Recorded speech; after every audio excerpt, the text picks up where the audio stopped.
sponsors of Dave's Tackle Box.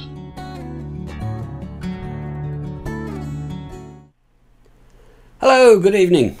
Welcome to Dave's Tackle Box again. I'm 25% confident that the technical difficulties are behind us now, which is more than I was a few minutes ago. It is the 24th of February 2013. Tomorrow, the 25th of February 2013, is a big day if you're a vapor. There are a couple of things happening tomorrow, and right after these titles I'm going to be joined by a few colleagues, and we're going to be talking about the significance of some of what's going on tomorrow. So let's get, eventually, this show on the road.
Oh, wrong shot.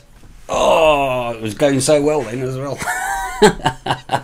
Okay, so this evening, I just before I start, there's a guy sitting right above my head, sort of there, and he's just informed me actually there are 3 significant vaping events tomorrow. They are, there's a conference on harm reduction, which Dave Dorn, who is up there, no, there, we'll be speaking at, so we're going to be touching on that a little bit. It's also the initial sort of discussion and briefing to MEPs in Brussels on the proposed revision to the Tobacco Products Directive, which is something that we're all very concerned about. But more important than any of that, apparently it's Mr. Sutton's birthday. So, it is. Tomorrow. I knew this was his birthday weekend, hence like him broadcasting from Bournemouth last night or something, wasn't it? Yeah. Yes, it was. But a happy birthday for tomorrow. And Thank you very much. May I say what a delight it is having you back on the team. Here. Thank you very much. It's great to be back, having a blast. Great. I shall now uncross my toes and we'll get on with this show. No, it's great to see you back. And of course, obviously, a bit of a regular on Dave's Tackle Box now. And he is not that way, he's that way. This is hard. He's up there, and that's Tim Boniface, roving southeastern reporter. Sort of. Good evening. Sort of, yes, sort of. I rove. You rove. Yes, roves, whatever. Okay, so yeah, so for those of you watching live, we're a little bit later than expected due to basically stupidity on my part, which you get that moment, don't you, when you think, why is it all going wrong? Oh, I know. And I've now fixed that. And mental note, when you're using Wirecast to record a high definition review, change the settings back before you start streaming. So there you go. Right, so the 2 main things, important though Andy's birthday is, the 2 main things that we're going to be discussing with this illustrious panel tonight are the Tobacco Products Directive proposed revisions. They get the first airing in Brussels. So this is where the clowns that have put it together present it to the clowns who will vote against it or vote for it.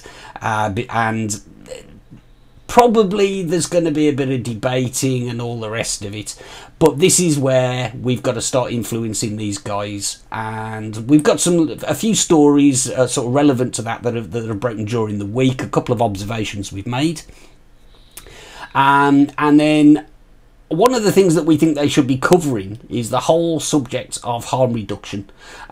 So Dave Dorn there, VT Talk presenter, who has spoken to people like Clive Bates primarily in the past, who's a real sort of proponent of harm reduction. We're going to be talking about some things that Clive's had to say recently, messages on his blog. And of course, Dave's off down to this conference to talk about harm reduction tomorrow. So I think first thing we should do, and I'll start with Dave if that's okay. What's your understanding of what is actually happening in Brussels tomorrow? I know you'll have other things on your mind, but it's kind of all part and parcel of the same thing in actual fact, because it's about the only thing that's been on my mind since the whole thing took us all by surprise and actually got launched in December. But tomorrow, the European Parliamentary Committee that's scrutinising the proposed directive holds a public hearing to take evidence from invited witnesses. This is the first stage. It's the Environment, Public Health and Food Safety Committee, known as ENVI, and with apologies to Clive Bates, because I'm reading this directly off his briefing to them. And basically, they haven't invited anybody that has a stakeholding in electronic cigarettes or actually has any real knowledge about them. But it's the first stage. There's a full agenda available of what's going on. If you want to look at clivebates.com, it's linked to, it's the top post on his blog. And he's running through, we'll run through there exactly what's going to happen tomorrow. I think I can actually get that on the screen, actually, Dave. Now, if I've done this right, there we go. Because that all crashed with everything else. Oh, right, brilliant. Yes. Okay, they can hear you, they can see Clive's blog. Excellent. Well, apparently the whole thing is going to be streamed live at 2 o'clock in the afternoon, our time, 3 o'clock for the rest of Europe. And then there'll be the curriculum vitae and presentations of the invited witnesses. And as I said, the bit that really sticks in my craw is all of the invited witnesses, bar one, are, I think we'd probably describe them as pharmaceutical puppets if we were going to be cynical about it all, with the one exception of a representative of the Tobacco Product Manufacturers Organisation for Europe. But there's nobody being invited that is, as you might say, a bigwig in the e-cig world. Nobody. Clive Bates hasn't been invited. Michael Siegel hasn't been invited. Carl Phillips hasn't been invited. Esita hasn't been invited. Eka hasn't been invited. Kazar hasn't been invited. All of the people that actually know about e-cigs haven't been invited, which to me is a major omission. And it's what it's telling me is that we need to get on the offensive, and we need to be doing what Andy suggested last night, what we've been suggesting for as long as we've known this is going to be happening. Get onto the MPs. We need to give them information. And I know you've got a piece coming up a little bit later on, Dave. Indeed, yeah. I mean, we can flick to it as and when it's convenient, if you like. Just before we move on from that specific point, though, I'll just pop that Clive's blog page up again. This is clivebates.com, and the article, which will be easy to find because it's quite a recent one, is entitled Reduce Harm or Protect the Cigarette Industry, briefing to MEPs for European Parliament public hearing. And Clive has actually taken this and sent it to all MEPs, I believe. He has, yes. Everybody that's on Envy. And that is about as much representation that we've had. as I understand it. I mean, you mentioned the point there, Dave, that these are they're primarily pharma puppets and health guys, but nobody from the e-cig industry. Nobody at all. I mean, how much suspicion should we view that with? Is that because the e-cigs are it's almost a one-liner in a much bigger proposal, isn't it? Because there's all this stuff about actual tobacco. You know, is it that just nobody sees it as significant, or do you think it's a little bit more sinister than that? I suspect that the main thrust of the Tobacco Products Directive is to bring in the draconian measures that they're trying to get with plain packaging, and they're trying to stop all illicit tobacco smuggling and all of this kind of thing. And I think my own feeling, and it's something I'm going to be saying tomorrow, is they're actually going at it from the wrong angle. But that's the main thrust of it. They want to be seen to be as proactive as Australia, to try and really clamp down on smokers. I think they've gone past the denormalisation process, and they've gone into demonisation now, and they're basically branding us. Well, not us, but they're branding anybody that uses tobacco in exactly the same way that a certain other ethnic minority was branded in 1937 in Warsaw. Yes, and okay. They are using exactly the same tactics. It's a kind of mind control, and everything about it demonises the smoker. And I think they've actually got the wrong end of the stick. If they actually thought about it and gave it any thought at all, they'd realise that in electronic cigarettes there is a viable and credible alternative to tobacco, which I am wholly convinced that the 60% of smokers that all of the antis keep on saying want to pack in, they would take it up, but only as long as it's not a medicine, because people who enjoy a cigarette do not think that they are ill, and for a very good reason. They're not suffering any form of disease or syndrome or anything like that. They just enjoy nicotine. That's why we all smoked, was to get the nicotine. Generally speaking, there was no other reason. And here we have, in electronic cigarettes, a credible and viable alternative that I am convinced that 60% of smokers would go to, because it was there, it was good, and we know it's good. We know how good these things can be. And I think they're going about it the wrong way. All of these tobacco controllers have just... They just seem to be marching jackbooted over the top of everything, and it does seem that way, doesn't it? I mean, you've provided a lovely little feed, lovely little line there into the whole concept of harm reduction. Okay, it's a viable. I'll be honest with you, harm reduction is a term that sort of rankles a little bit with me, because we're not aware that the harm hasn't been totally done away with. But there's nothing to suggest that we are reducing harm, more just dispensing with harm. But that said, harm reduction as a medical argument is a valid one, isn't it? Well, yeah, but harm reduction isn't a medical process. Harm reduction is led by the consumer. It's not led by the medics. Medics don't reduce harm, they eliminate harm, or they treat the symptoms. This does neither. This presents the smoker, the nicotine user, with a credible and viable alternative. Let me read what Clive Bates has written here, because it's sort of the point. It says, e-cigarettes should not be assumed risk-free, but given what is in them, they are likely to be very low risk relative to cigarettes. 2 orders of magnitude less hazardous would be a reasonable assumption based on what is known already. And without going into that any further, all 4 of us here know, because of the devices we use and the liquids that we use, that they're not only a damn good substitute for cigarettes, in many ways they're better, they taste nicer, they don't give you the cough and the hack and cough and everything else that, you know, we've kind of come used to. They are better. They are better. They just Absolutely. are better. I mean, across the board, they're better. They are better. It's a far more enjoyable experience. When was the last time you looked forward to getting a new flavour of cigarette? You know, Never. you know, it's without a doubt, it's better. So this conference that you're at tomorrow, then, Dave, and don't worry, you guys, you're not off the hook. This is an hour-long show. This conference that you're presenting at tomorrow, tell us about that, Dave. It's called Plotting a New Course, Navigating the New Policy and Practice Landscape. And it basically, it's kind of a think tank, if you like, where all sorts of policymakers in tobacco, alcohol, all kinds of areas like that are going to get together and swap notes. And I'm going to be doing a presentation on e-cigarettes and the future of nicotine.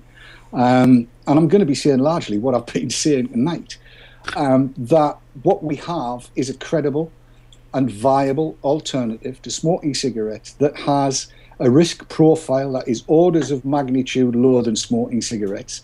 And what I'm going to be challenging the likes of Cancer Research UK and the BMA and various other institutions to do is to adopt one sentence, which I've actually culled from what Professor John Britton had to say in that interview that he did with the BBC last week. Yeah, I recall it, yeah. Where he said that using one of these is about the same as drinking a cup of coffee. Yeah. So what I'm going to challenge them to do is to acknowledge that an e-cigarette has about the same risk profile as drinking however many cups of coffee a day that you would need, and that people ought not to be scared about using them, that they are a viable and credible alternative to smoking cigarettes, and they are likely to do you far less damage in the long run. That's all these organisations need to say. That's all they need to do. That's all they need to tell people out there. And then I'm going to challenge them to butt out, keep their mouths shut and stay out of the way, because what we don't need is an intervention from the establishment. Yeah. Because as we have seen, these things are growing like topsy now. And the take-up and the growth, I feel, will be exponential. We've just got to leave the companies that are currently working in the e-cigarette market to carry on doing what they're doing, to be freed up to advertise more effectively on television, because let's face it, the adverts that have been up there so far have been less than explicit about what these things are. Yes. I'm not saying make it a free-for-all or anything like that, but give them the opportunity to show, I don't know, Andy Sutton, who is a marvellous face for this, stood there giving it that. The problem, though, on a technical broadcast note, is that because these people don't understand what these things are, they naturally class them under broadcasting rules as a tobacco product. And you can't show smoking unless you're promoting stopping it. So the ads that exist are at the least getting the message to a wider audience, and the one with the dancing baby is approaching viral. And I've seen it on posted on my Facebook page, people making comments on it saying, "Oh, that's such a funny video." They're absorbing the message of e-cigs without noticing. So, I have to say, when that ad first came out, it can be more explicit. Yeah, well, when that ad first came out, we were debating, weren't we, whether it was any good and whether it got the message across. But they got it right, didn't they? Because, as you say, it's going viral because it's got a dancing baby in it. And, and by the way, it's an e-cig ad. You know, so kudos to them for that. That was inspired. It was inspired to put the Gangnam Style baby in there. Yes, it was very well thought out. It was guaranteed to take it viral, really, when you think about it. Well, but no, I would like these various different authorities to kind of say, right, look, we're not talking about something that actually is lit tobacco. We're talking about something that's a viable and credible alternative with a vastly reduced risk. Let's change the rules a little bit. That's what this whole conference is about. It's about changing the rules. It's about changing the policies. It's about enabling the kind of harm reduction strategies that are going to work without putting the kind of imposition on people, whether it's alcohol, smoke, whatever it happens to be, that seems to be put upon us now, where we're lambasted from all sides, from all sorts of different organisations, that you should not smoke. You are a bad man for smoking. You are killing people by smoking. And we're not. And it's kind of, they need to back off because people just don't like to be told what to do. And quite honestly, it's a legal product anyways, tobacco, and it should be left up to them. But I firmly believe, I'm 100% convinced that if that one sentence was used by all of these antis, if you like, if they just said, look, an e-cig carries the same kind of harm profile or risk profile as a cup of coffee, so don't worry about using them. It's fine. That's all we need them to do. And Okay. that's it. Yeah, that sounds brilliant. Okay, now we're going to take a short break. We already touched on how popular e-cigs have become, particularly since Christmas. Maybe it's a New Year's resolution, something. We're maybe reaching this sort of fabled tipping point or something. I'm going to be talking to Andy and Tim. Tim, obviously, as somebody who's employed in the e-cig retail trade, and Andy, who was down with one of our friends of the show, retailer, yesterday. But first, we're going to take a break, and we'll be back in about a minute and a half.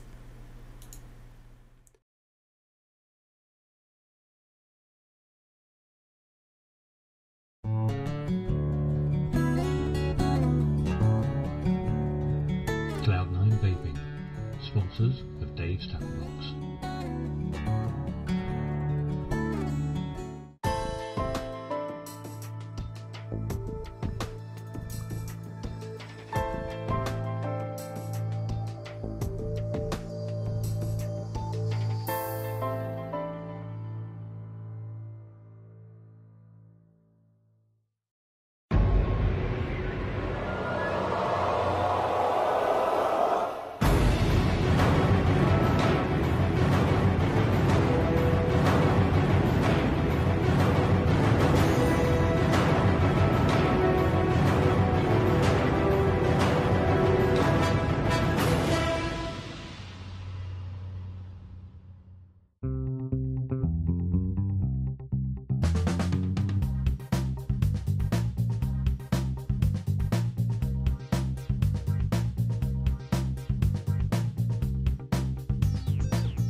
Cloud9 Vaping, sponsors of Dave's Tap Box.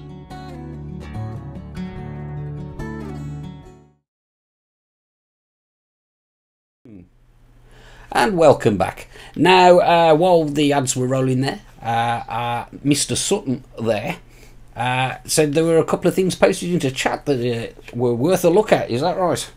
Yes, absolutely. About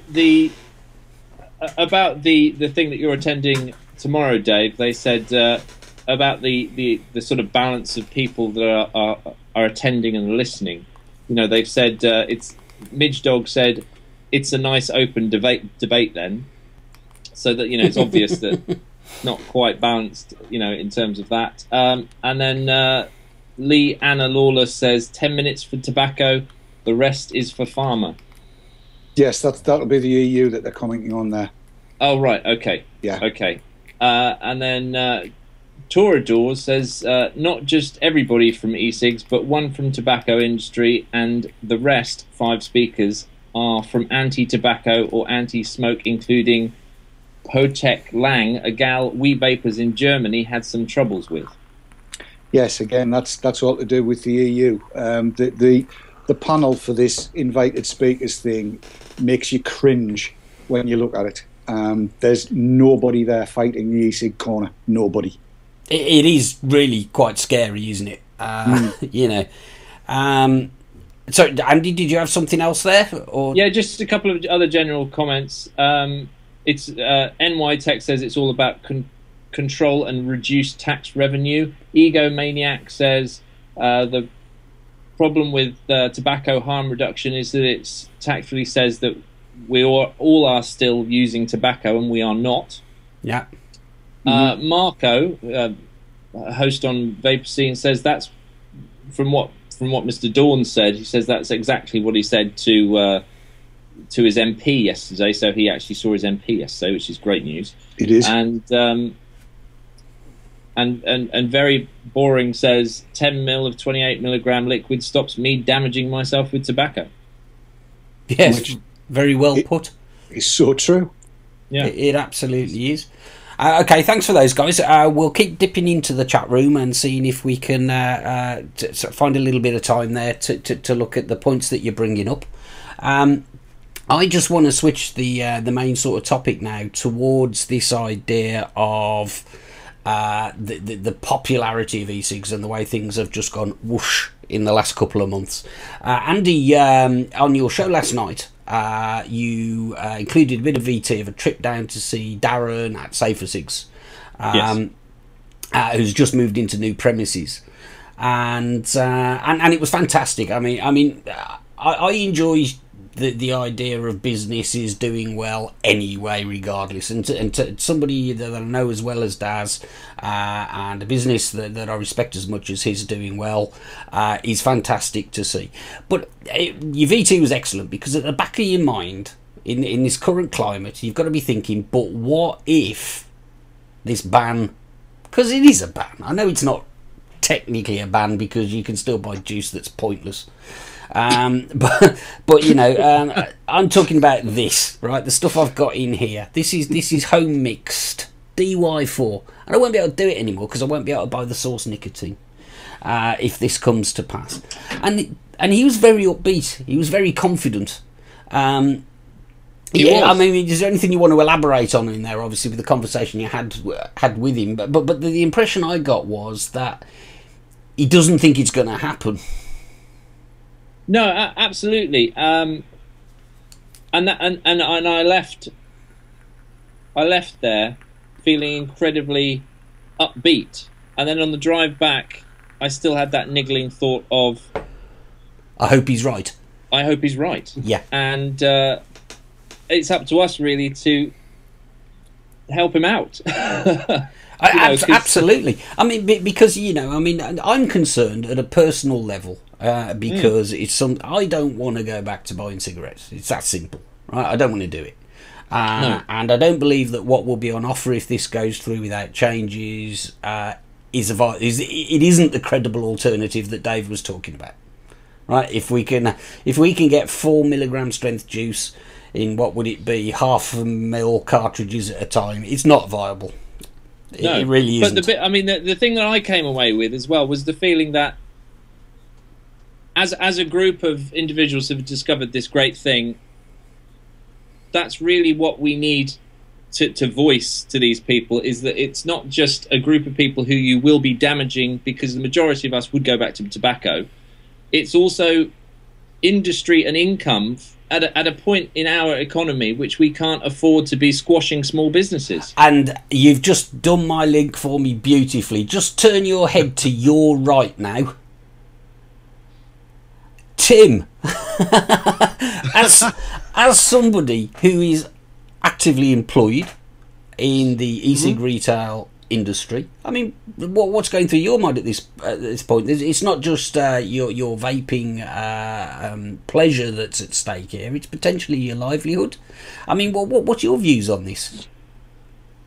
Well, I mean, I worry about it definitely, and when I speak to people involved in the industry and the trade bodies as well, and they're all sort of saying to me, "Don't worry too much." Now, whether that's wrong or right, I don't know, but I do worry about it, because quite simply, without the juice trade, there would be probably very little in the way of retail shops being able to survive on the high street. As far as the taxation thing goes, I mean, the government's already getting VAT, import duty. Yeah. So they're already getting a nice piece of the pie anyway, and if it was actually to be regulated as a medicinal product, the VAT threshold would be 5% or something stupid like that. So it would be smaller. So, I mean, what's the point in that? I mean, I'm really hoping that everything's going to go our way, and we can continue to sell what we sell, and all the businesses can thrive.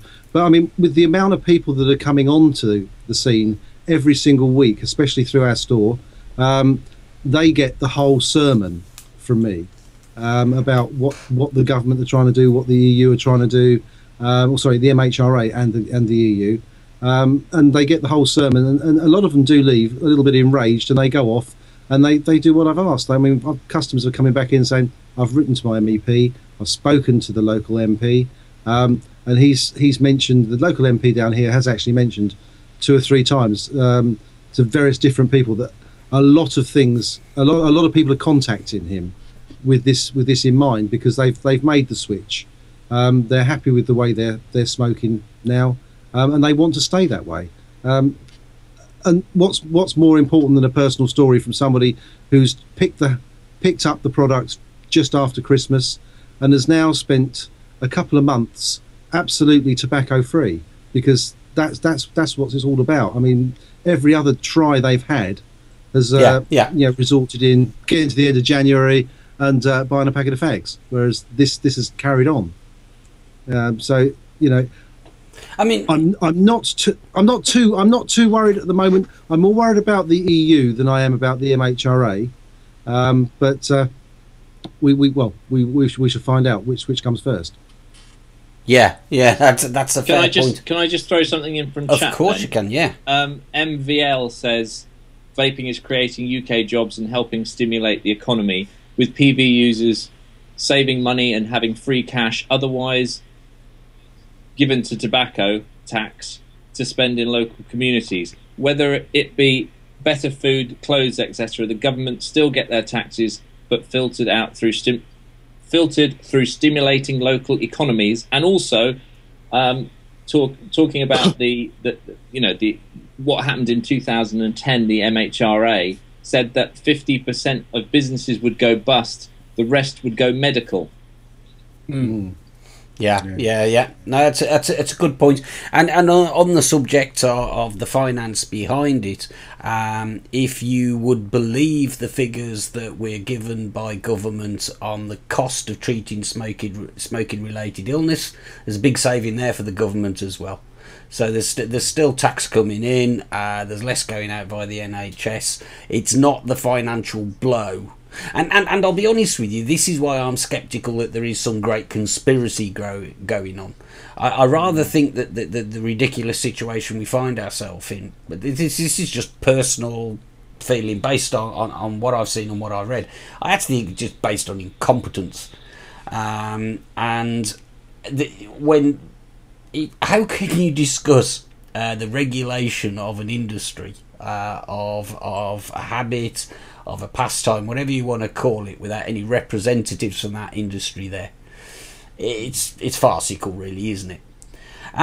So that kind of leads us into, what can we do about it? We stand to lose something we enjoyed doing.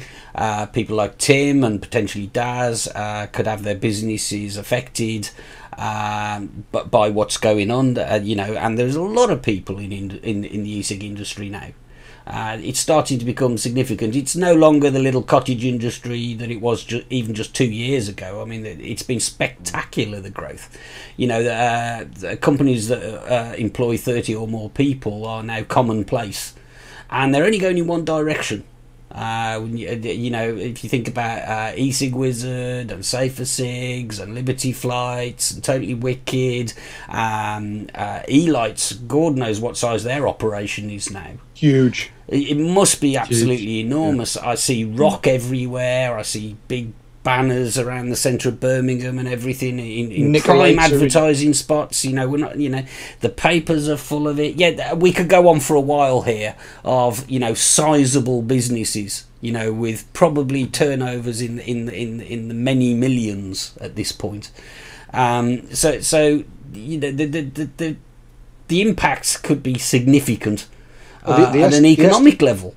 The estimated income or the estimated revenue to e-cig companies throughout Europe is in excess of $500 million. It's only slightly behind NRT, and it's forecast within the next 3 months to overtake over-the-counter NRT revenues. That's how big it is. And there you see the real opposition.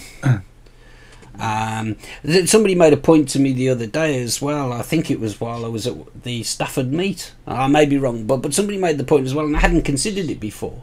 Obviously, pharma companies are going to be threatened with that their NRT sales are going to come under pressure if there's a far more effective alternative to smoking out there. But equally, they're likely to be quite concerned about the true drugs for the treatment of smoking-related illness.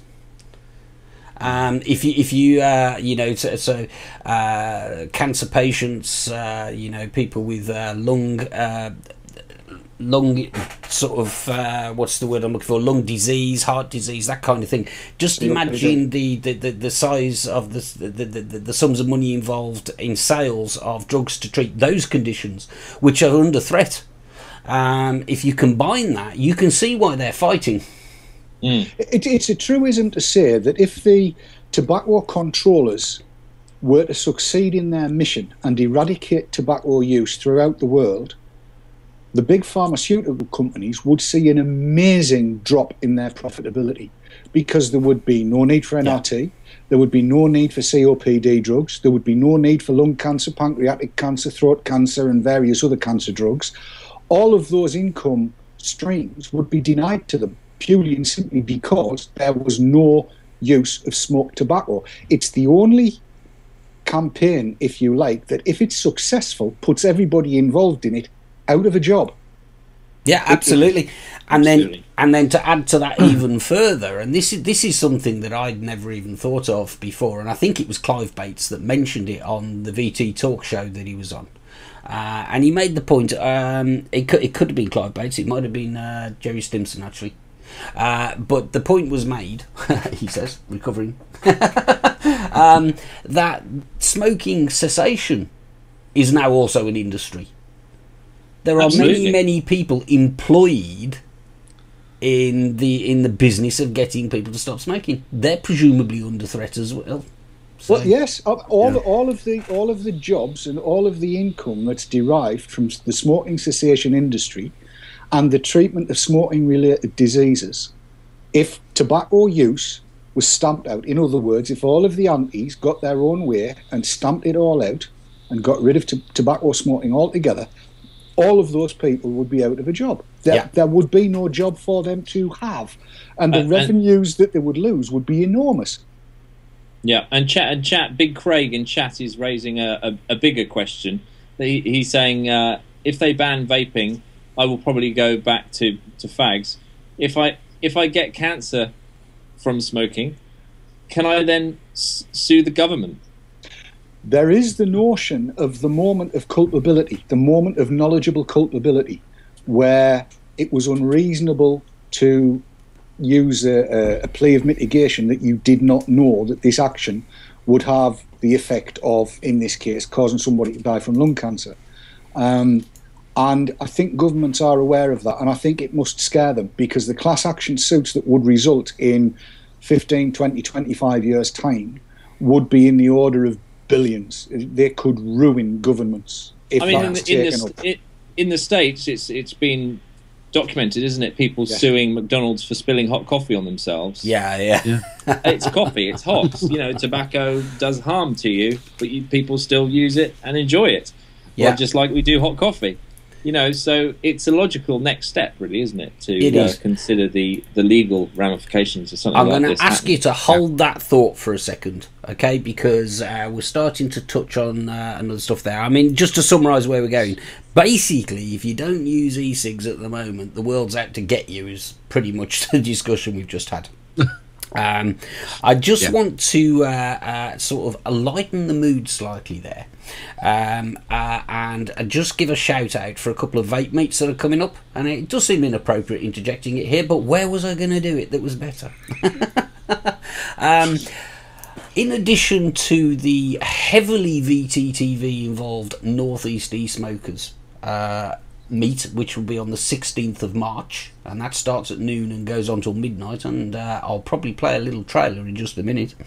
Also on the 16th of March in Edinburgh, I mentioned this in real haste at the end of last week's show, and it was funny enough, it was Big Craig, I believe, who asked us to plug it, Andy, the guy whose comment you just read out, and apparently this is going to be at Emporium Vapor, which I guess is some kind of vaping shop.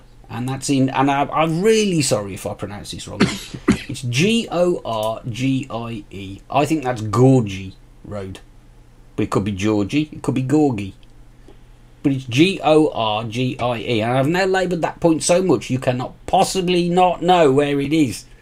And that'll be in the afternoon. More details on the ukvapors.org forum in the Scottish Vapors section, which seems like a good place for it. So 16th of March, you can go to the Knees Up. That's in South Shields. at the Sundial. That's the Hungry Horse pub. Or you can go to Edinburgh. But I also got a message from somebody called Vaping Vampire, which is a pretty cool name, actually. Entitled Rainy City Vapors Club. It says, "Hi Dave, we're having a meet-up in Manchester on Sunday the 3rd of March at 2 o'clock in the Lass O'Gowrie pub in Manchester City Centre." That's Lass O'Gowrie pub, Manchester City Centre. Would it be possible to give us a shout out on your upcoming Dave's Tackle Box show this Sunday so we can get as many people to come along as possible? No, I won't do that. So, but what I will do is play this Knees trailer. Only kidding.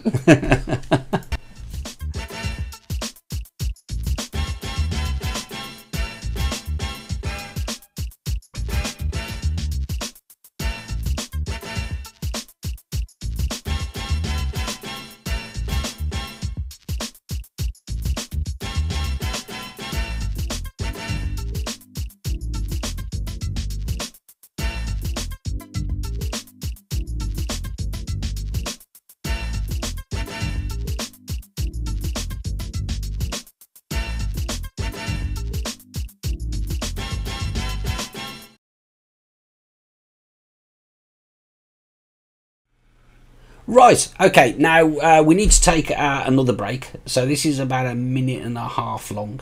And then we're going to talk about, in amongst all this doom and gloom, what can we be doing about it? What should we be doing about it? And we got some, well, it would be amusing if it wasn't quite so scary information for you as well. So we'll see you after the break.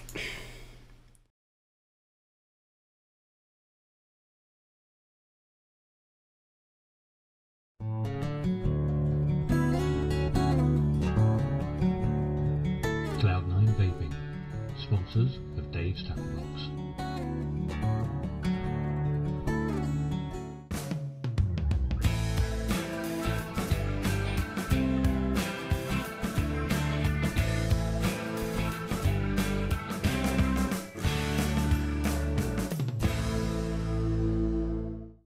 iVapour and iVapour Elixir, based in Yorkshire, for your e-cig needs. That's iVapour.co.uk and iVapour-elixir.co.uk. iVapour and iVapour-elixir.co.uk, proud sponsors of VapourTrails.tv.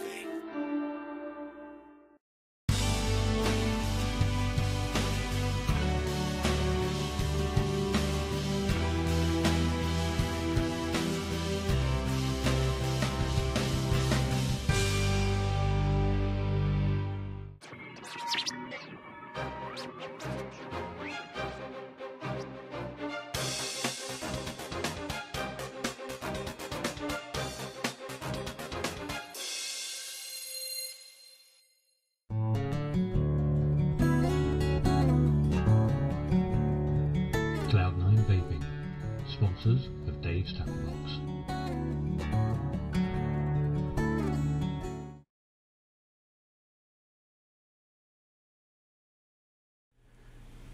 And we're live again. Welcome back, everybody. Okay, so where would we got to? We got to what the issue is, maybe even some of the reasons that we seem to be facing some pretty heavy hitting opposition on this one. Let's start to concentrate on what we should be doing about it. Now, we've been advocating on VTTV now for some months that you should contact your MEP because they're the guys who are sitting there tomorrow hearing this. I know through the VTTV forum and through this show and through VT Talk and through the UK Vapors forum, there has been probably the biggest and most coordinated effort I've seen since I've been vaping. What's that, about 2.5 years, right? It's been good.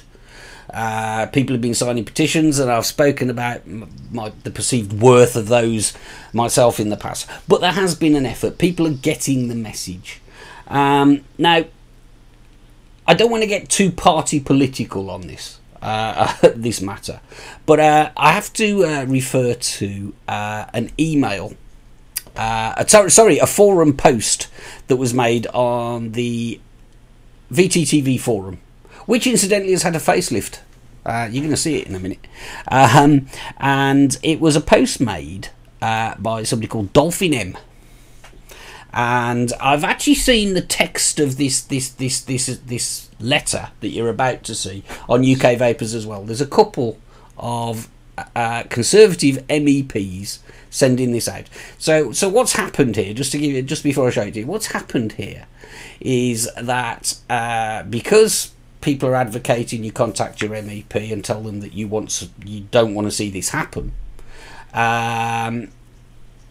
We're getting replies, and we're getting a lot of sort of template replies, and they are sort of falling along party lines. But every now and then you get a reply that an MEP has put together specifically for you and is sincere about. So let's cut to this. This is a reply to Dolphin M from Tory MP Giles Chichester, and it doesn't say in here which. What his constituency is, what area he's from, but he's a Conservative MEP.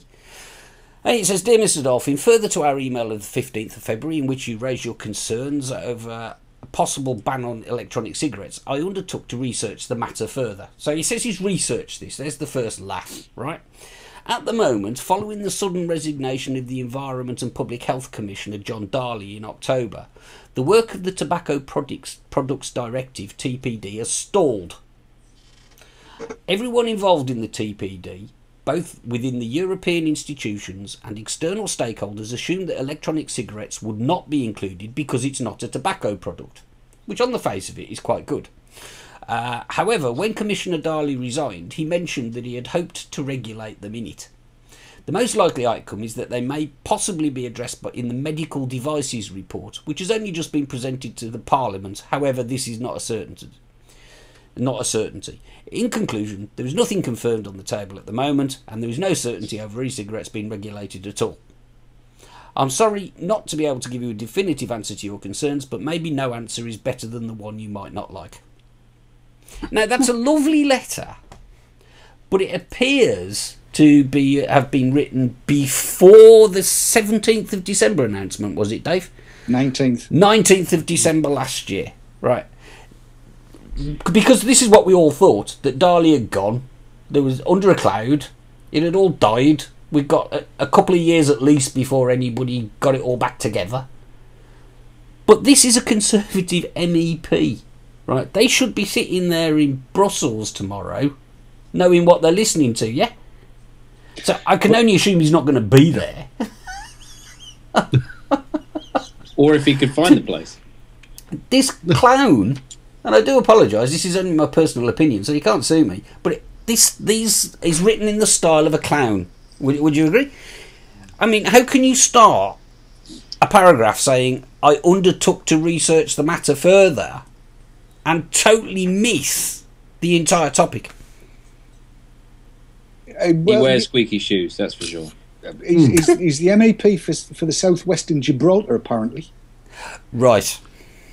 Don't quite know whether that's got any relevance to it all, but he does not appear to be very well informed. He does not. I would agree.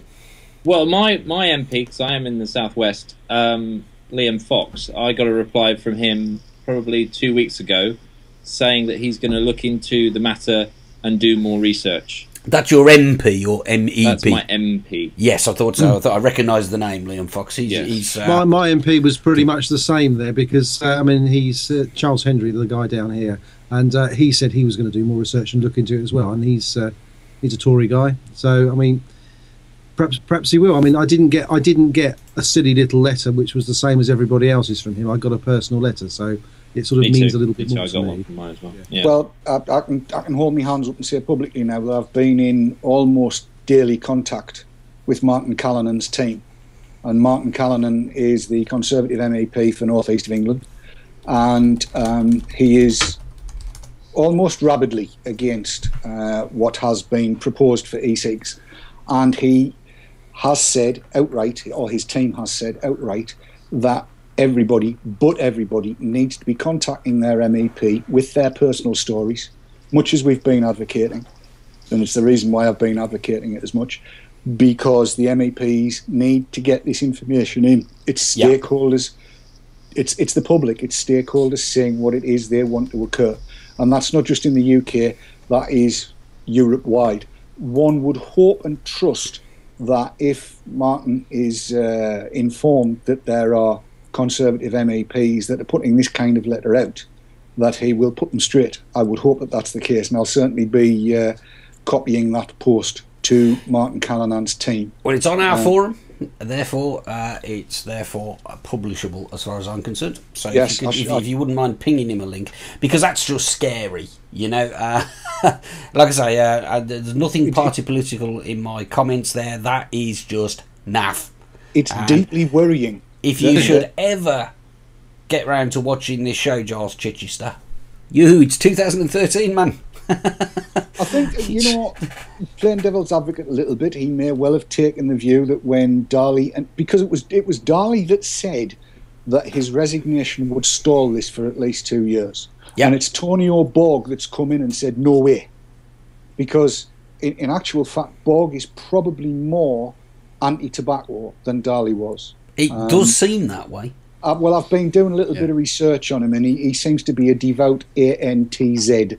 And he's a zealot, and from that point of view, is probably acting in a blinkered manner. But it's very well possible that a lot of MEPs would have heard of Darley's resignation and saw what he had to say and thought that was indeed the case. I think the other thing that in Borg's case as well, he was appointed and he was on a mission, wasn't he? I mean, if it did, just the tone of the press release they made on the 19th of December was, you know, we said we'd deliver it by the end of the year, and we did. Sod the content, we delivered it. Yes. You know, one can but hope that he's delivered what he had in his hands without that being the intention to see what that's going to be the final result. That's got to be the hope, hasn't it? It's the only hope we've got until everybody gets on board and really starts deluging MEPs with emails and letters and, as far as possible, meetings. Yeah. And MPs have got a lot to say in this as well, because they sure do. They do. They've got a lot, because each constituent nation of the EU has got to have its representatives ratify this in each individual nation as well. Yeah. There's an awful lot to go through, and it's not going to be a short battle. We're going to be harping on about this for a long time to come. Minimum 6 months, more likely 18. Dead right.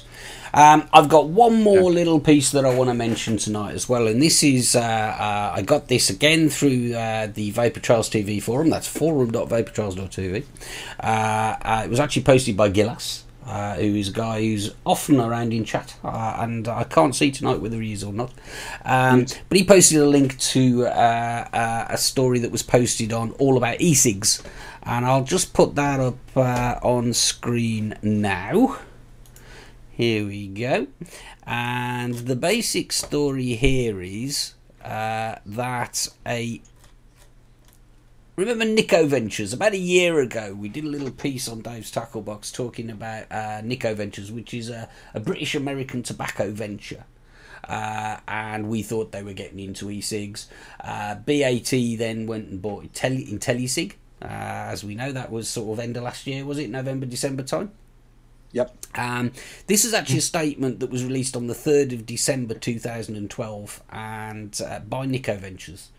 And I won't read the whole thing because it's quite long.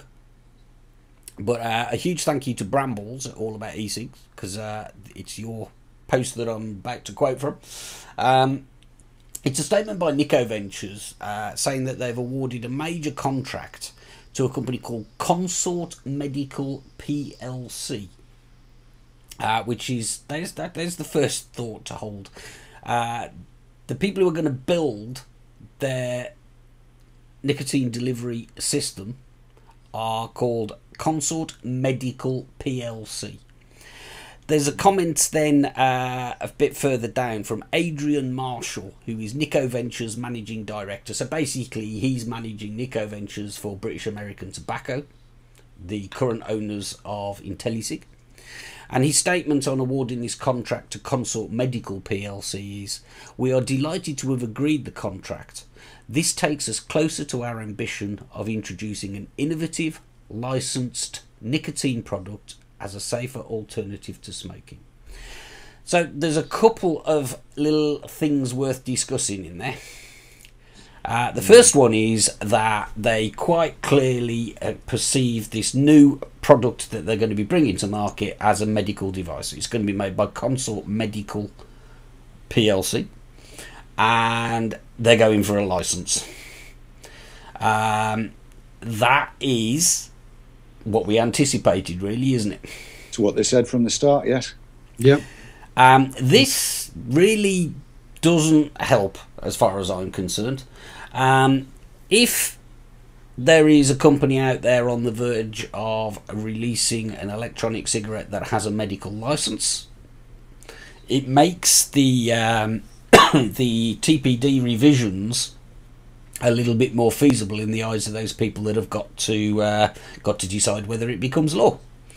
Because at the moment, we can say, but if you do this, they're gone.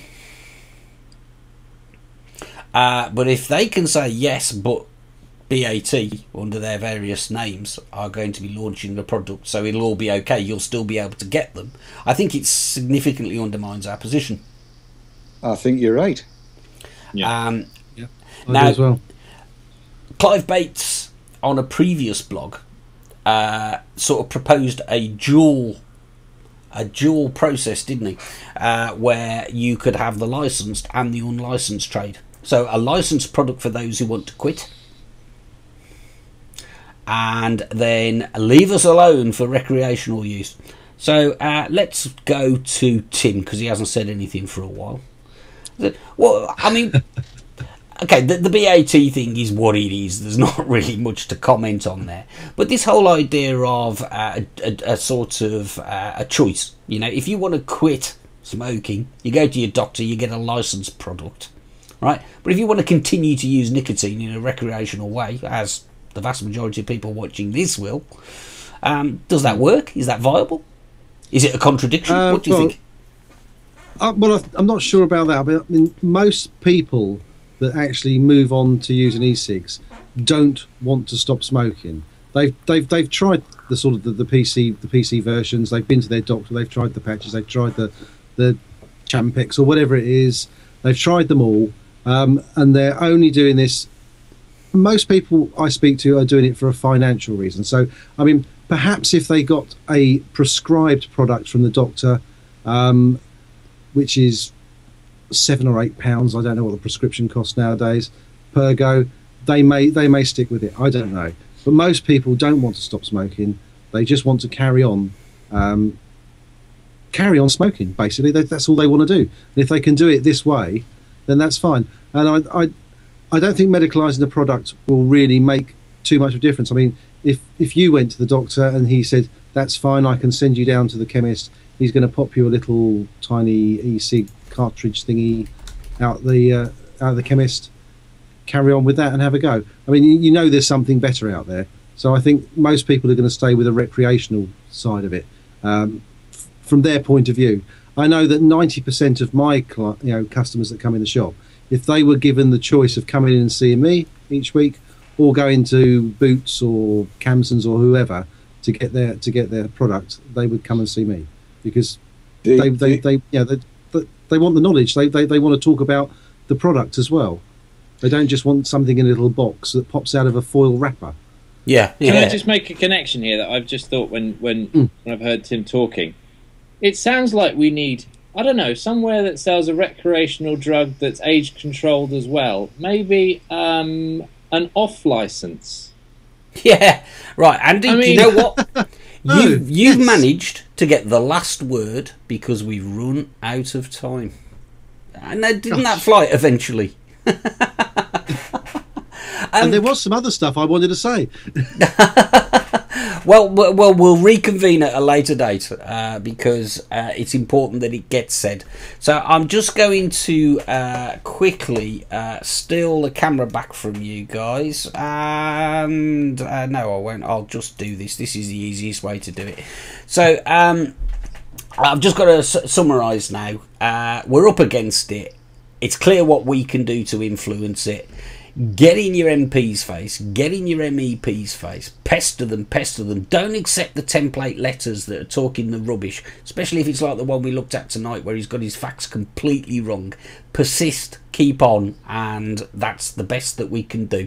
And you know what? I'm starting to think that we might actually manage to steer the course of this.